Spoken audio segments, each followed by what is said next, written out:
एक बच्चा है, हिफ्ज कर रहा है और वो सबक याद कर रहा है और एक ही सजदे की आयत को एक ही जगह बैठे बैठे बार बार पढ़ रहा है, कितना सजदा उस पर वाजिब होगा? एक ही वाजिब होगा।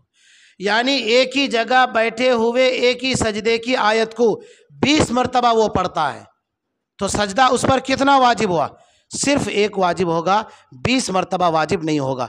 और अगर एक ही सजदे की आयत को यहाँ एक बार पढ़ा, फिर उठ करके चला गया दूसरे क्लास में, वहां जाकर के फिर एक बार पढ़ा, तो अब जगह बदल गई ना, 2 सजदा करना वाजिब होगा।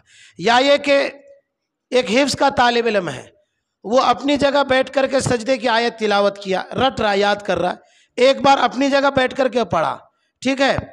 उसके बाद उसके उस्ताद बरामदे में बैठ के बैठे हुए हैं, अब सबक सुनाने यहाँ से अपने क्लास से उठ करके बाहर बरामदा में चला गया और वहां जाकर के अपने उस्ताद को सबक सुना रहा है और फिर वहां सजदे की आयत पढ़ता है, तो सजदा एक करेगा या 2?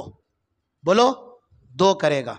फिर उसके बाद उस्ताद ने कहा कि जाओ तुम जो है क्लास के अंदर जाओ, और क्लास के अंदर जाकर के एक लड़का है, उसे जाकर के दोबारा इस सबक को फिर सुनाओ। फिर दोबारा इस सबक को सुनाता है, फिर सजदे की आयत वहां पर पढ़ता है, सजदा कितना वाजिब होगा? फिर अलग से सजदा वाजिब होगा, 3 सजदा करना होगा।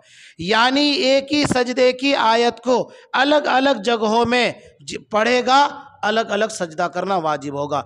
और अगर एक ही जगह में है और एक ही आयत सजदा को बार बार पढ़ रहा है, सिर्फ एक सजदा वाजिब होगा। और अगर एक ही जगह में है, अलग अलग सजदे की आयत को पढ़ रहा है, तो जितनी सजदे की आयत पढ़ेगा उतनी मरतबा सजदा करना वाजिब होगा। समझ गए खूब अच्छी तरह?